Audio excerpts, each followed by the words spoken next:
And it's good news with Dig Baumbach. And how are you, Mr. Baumbach? I'm doing great. And, we said last week that it was going to be a little different story and a little different show. Well, this week it's not going to be about good news, but explaining why we do good news. You know, you had me worried. I thought we were going to go down a rabbit hole there for a little bit, but this sounds like this is going to be a really interesting show. Well, basically, Jeff, if you think about it, we are constantly barraged with negative news, and that's why we decided to bring forth this good news. And I'm going to just give you an example of the main headlines on this is a local news television station. First headline, trooper dead after two-car collision on I-75. Second headline, man held without bond after shooting at Ocala Hospital. Third headline, boy in grave condition after Orange County shooting. Fourth headline, two people stabbed in Eatonville.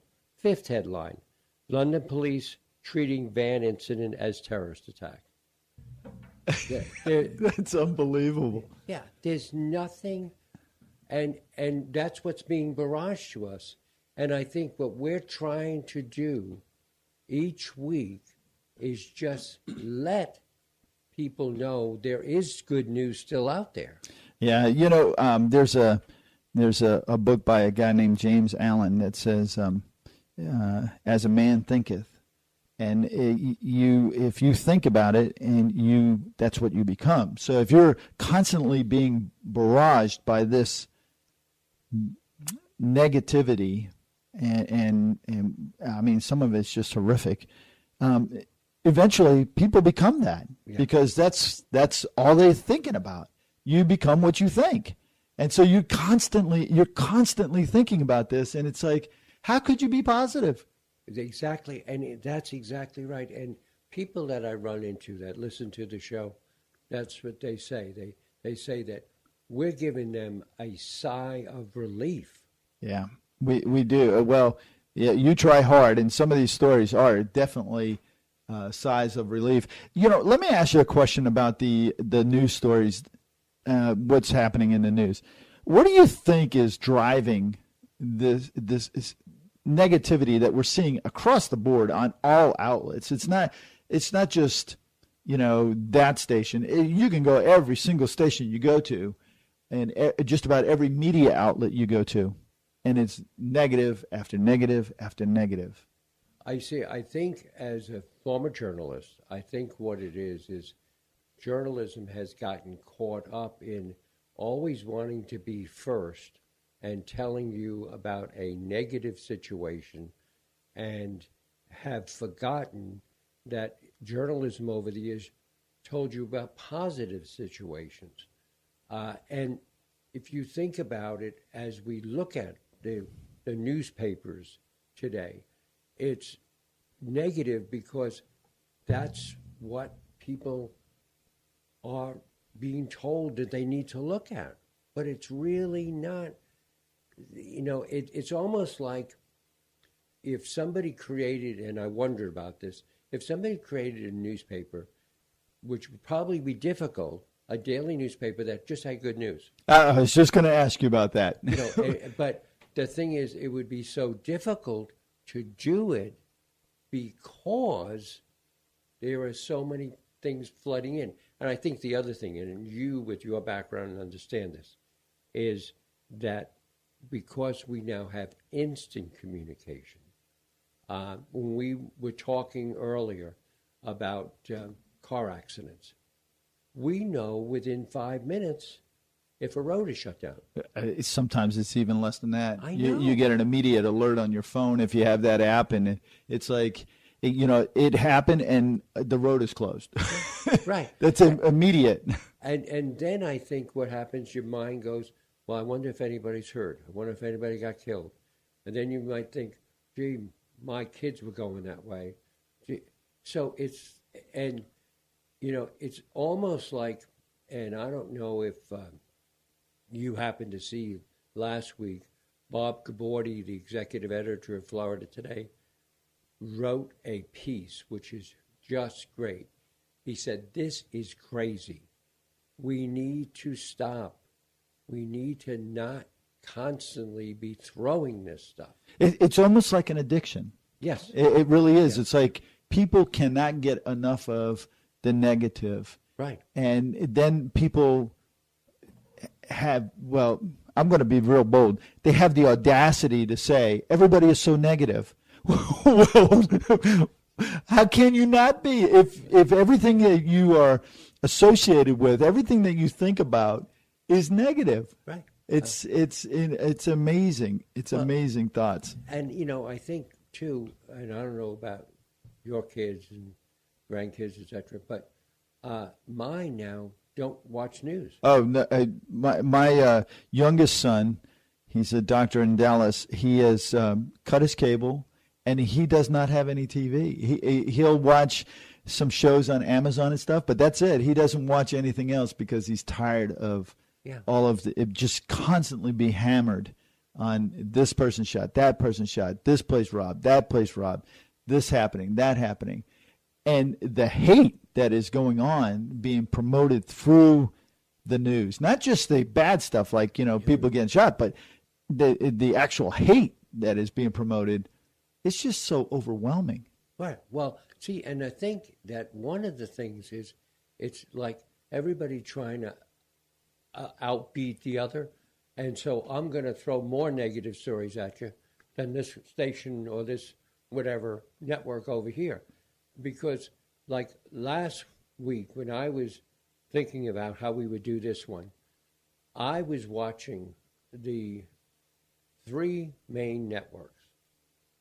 And out of all the shows, because I was able to tape them, all the shows, there were 5 out of 3 networks for the whole week. There were 5 positive stories. That's a high number for them. Well, but no, 5 positive stories for 5 days. That's incredible. But, one of the things that I think about with this is that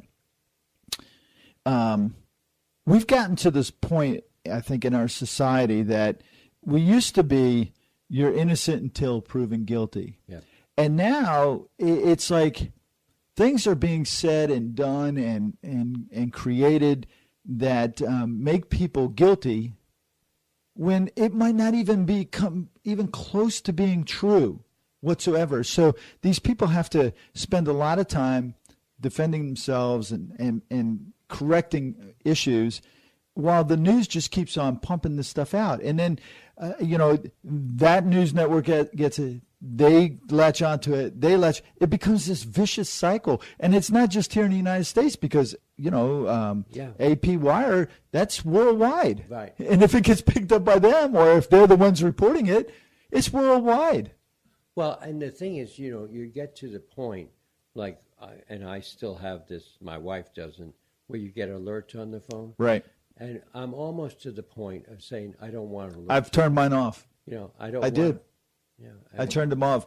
I remember the good old days, and I know you do too, but where you could pick up a newspaper or watch TV and they're talking about the space program. Right. They're talking about, jobs and doing these different things out wherever, road work and tunnels being built and all this different stuff. You don't hear about that anymore. Right. The space program is space launch has been canceled for today. That's it. That's the report. And it's like, who's even launching today? Well, see, and I think too, if you think about how it's permeated everything, like with basketball, why would a team that won the NBA say we're not going to the White House? I mean, it's not about the person; it's about the institution, right? And it's like, and something, and maybe listeners could send us something. How do you turn this around? I mean, I've been struggling with that for a while now. Is how do you turn this around? How do you they say you take 2 negatives and make it a positive. Right. it's like making 2 negatives or making 4 negatives now. Right. It's like, oh man. It's like a landfill. Yeah. Of negative stuff. It just keeps on piling up. as a journalist, where do you think this could end up? Well, see, I think it could end up horribly, but by the same token, I'm praying and hoping that somebody, I mean, whether it's one of these multi-billionaires, says, I'm tired of this. I want to change it around and try and do it. Now, there are websites that are popping up now. Like there's a good news website that's popping up. And it's like, people saying, maybe we can. And what you're doing with TNR, once a week you're saying, hey, people. Here's some good news. Here's some good news. Right. It scares me because I really think what happened a couple of weeks ago with the shooting at the baseball practice was a result of so much negativity being reported. Right. And some people just aren't mentally strong, and they latch on to this stuff, and it's being reported anonymous sources, and they never name this. It's like it makes you, as a listeners, listen. If it's an anonymous source, disregard it. Yeah. Just disregard it, But, because that's just somebody trying to make some news that probably isn't news.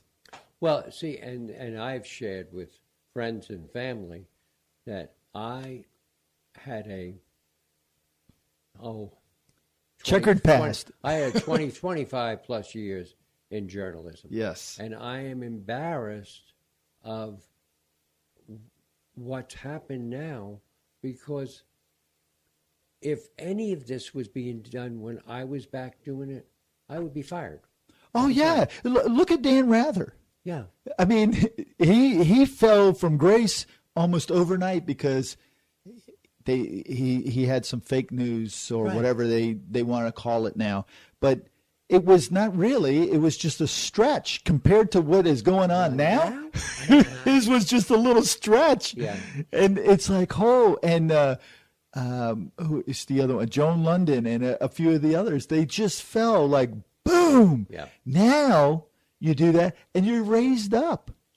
I was just thinking as we're talking, why don't we say to listeners that are listening to this show, why don't they just contact TNR and say, this is how we think we need to change it. Maybe this is the start of something. I would love that. I would love for that. Anyone that wants to contact us should contact us. And say, hey, I'm with you. We've got to figure out a way to change it. Absolutely. Let me give the contact information. The phone number is 321-806-3159. That's 321-806-3159. The email address that you can contact us here at the studio is info, that's INFO, at talknetworkradio.com. That's TALKNETWORK radio.com. So either way, either send us an email at info.talknetworkradio.com or give us a call, 321-806-3159, and give us some ideas, because Mr. Baumbach's pretty good at putting the ideas together for news stories. Well, we're trying. And next week we will have good news. This was really good, though. We needed to do this because I know a lot of people are feeling the same frustrations that we are, and we just needed to get that, what do they call it, the elephant in the room out there? Well, that's exactly right. Yeah. In fact, we always had an elephant in our room that my wife and I would bring around. Yeah, that's why I keep the feet in the back. Well, until next week there, Mr. Baumbach, have a wonderful week and continue to bring us that good news. Yes, sir. Thank you.